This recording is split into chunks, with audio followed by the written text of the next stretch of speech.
think that in the future the doctors should be more and more aware about the costs of any decision, because this means that if the costs is good enough for the hospital to provide as many patients as possible with the same opportunity, this should be the direction of the diagnostic flow chart. And this open to the concept of the new way to think about innovation. We have many innovative drugs, we have many innovative technologies, but they won't be for everybody. We aim to reduce the burden, for example, of cardiovascular disease. Okay, this should be reduced for as many patients as possible in any country, the developed countries, but also the not developed one, because otherwise we will promote a new population of patients with, for example, chronic heart failure, extremely expensive, and again, the resources of a country will be devoted to another population of patients. So I think that all the doctors for the future should think about how to follow the best way to provide the best therapy, diagnosis for as many patients as possible, using also innovation for the ones that truly deserve it. We now have new drugs, new antithrombotic drugs. We have looked for the most effective, the one that will reduce death, reduce relapse of myocardial infarction, but of course these drugs will produce a higher occurrence of bleeding complications. So these new drugs, even though they are perfect, they are extremely effective, they won't be for any patient, because there will be patients at risk for bleeding complications, there will be elderly patients.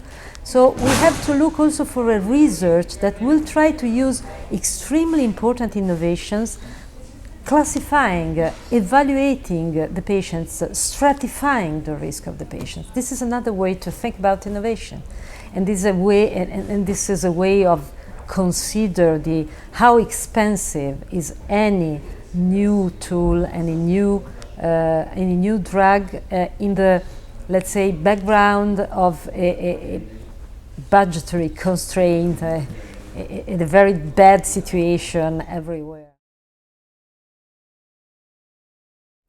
I think yes, in Milan for sure, because we have something like 52 hospitals in Milan and around Milan, and many of them with a cath lab. So you will receive almost the same treatment as in New York. I would say the best treatment, probably better, because we don't have any private practice. We have the national health system. So everybody will be treated in the same way. But this is not the case everywhere in Italy. So we still have a country where there are the mountains, and the mountains are everywhere, not only in the Alps, but also along Italy. And if you are having a myocardial infarction up in the mountain, the problem is completely different. So in that case, there are some, let's say, strategies shared by the doctors in the mountains and the doctors in the city, trying to bring the patients the most riskful situation to the best hospital, and treating on the field the patients whose risk profile is not so high. This is the second is the best, because it's completely useless to have so many technicians, nurses, very experienced, doctors, highly experienced everywhere. In that case, they won't work so much, because each of these centers will receive a small amount of patients. In Milan, for example, in Milan and around Milan, of 52 hospitals at the same level, it's not the case. But so the partnership is a great solution, and this is particularly true for some situations, like for example the cardiogenic shock patients, the out-of-hospital cardiac arrest patients deserving left ventricular assistance. These, we are trying to build up networks where there are some highly specialized centers, 2, 3 of them in the big cities, and many other places where the patients can receive a good level of care, and be addressed, be sent to another hospital if there is a specific situation requiring a very highly specialized team.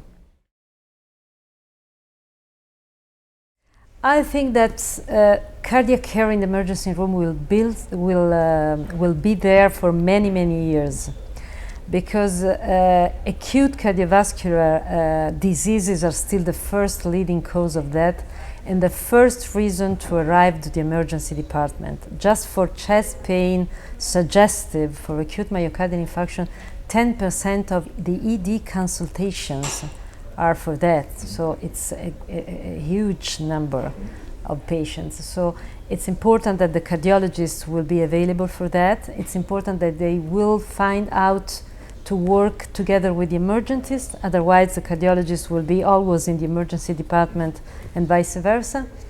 But I think that they have to work together, because the cardiologists have a specific, let's say, they keep an eye on the specialty aspect of the disease, and the emergentist should become independent enough to make at least the first level of the diagnosis and also the first treatment, and then send the patients to the cardiologist if they deserve a specific environment to be treated forward.